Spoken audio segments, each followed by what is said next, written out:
And first up, the big political story that we are tracking here on Republic TV. Weeks after the Delhi Archbishop's political prayer, the Goa Archbishop also has triggered a controversy with his letter. Now, in this letter, the excerpts of which we are going to read out, a letter that was just released, we believe, on Sunday. The Archbishop of Goa goes on to say that democracy is under threat. No political party has been named in this letter, but we'll read out the excerpts. First up, some reactions, and then we'll get you the highlights of that letter that has now triggered a big controversy.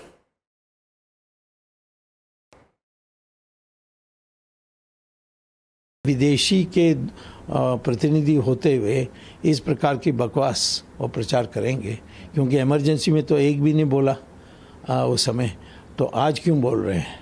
तो इनको तुरंत देश से निष्कासित कर देना चाहिए और वेटिकन के साथ जो हमारी ये डिप्लोमेटिक रिलेशंस हैं, ये अपनी मान्यता है उनको देने, उसको रद्द करना चाहिए और उसकी एम्बेसी जो चाणक्यपुरी में है उसको बंद करना चाहिए.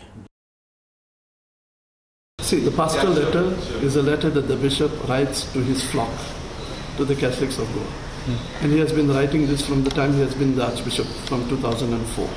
Every year the pastoral letter is issued in the month of June, because month of June marks also the beginning of the pastoral year. Our pastoral year is not like the calendar year, it is from June to May. Okay? So the beginning of the pastoral year, there is a pastoral letter of the bishop to this one. We have had 14 pastoral letters before, and this is the 15th one. Somehow one or two statements of that letter of the bishop have been taken out, and I will say taken out of context, and being made,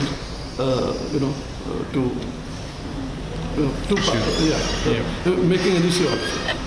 My thing is this: we don't make any comments nor further explanations on the letter. You want, read the whole letter, it is on our website, and try to understand the context of why it is being said, what was said.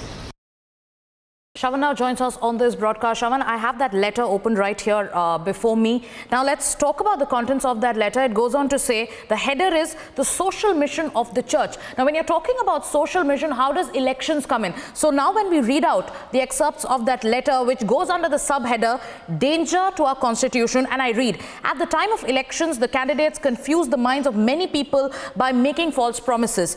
And the people on their part often sell their precious vote for selfish petty gain. Today, our constitution is in danger. Now this is coming under the subheader which the church says, the Goa church says, is about the social mission of the church. It also goes on to add that having this concern in mind, the Catholic Bishops' Conference of India has recently declared in its plenary assembly that the church in India should diligently promote and stand by values like secularism, freedom of speech and freedom to practice one's religion enshrined in the constitution.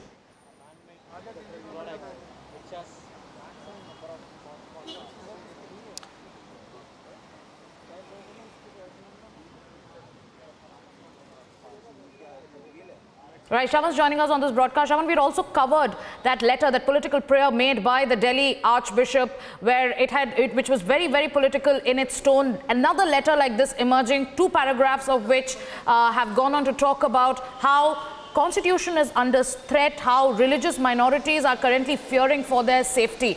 Have you been able to get in touch with the Archbishop of Goa or anyone from his team? Because clearly that they are now trying to firefight that controversy. Well, in fact, the Secretary of the Archbishop has already responded, saying that this is not the first time that they've issued statements. In fact, they issue it every year. Around this time is when the statement is generally issued. But however, they're saying that this has been taken out of context. Essentially, the 3 subheadings that we basically pointed out is where the controversy lies, because all the 3 heads that we are looking at, the danger to the Constitution, trampling of human rights, it's certainly controversial in nature, because one wouldn't really have expected that the church would have essentially responded in a manner that they did, especially after what we saw coming in from the Delhi Archbishop at that point in time. Also remember, there was this entire hint of the fact that how this entire government was actually working, despite the secretary at that point in time maintaining that it's got nothing to do with the current political dispensation. But the very fact that you're essentially raising the point about that the constitution is in danger, talking about the elections, talking about how people are being voting,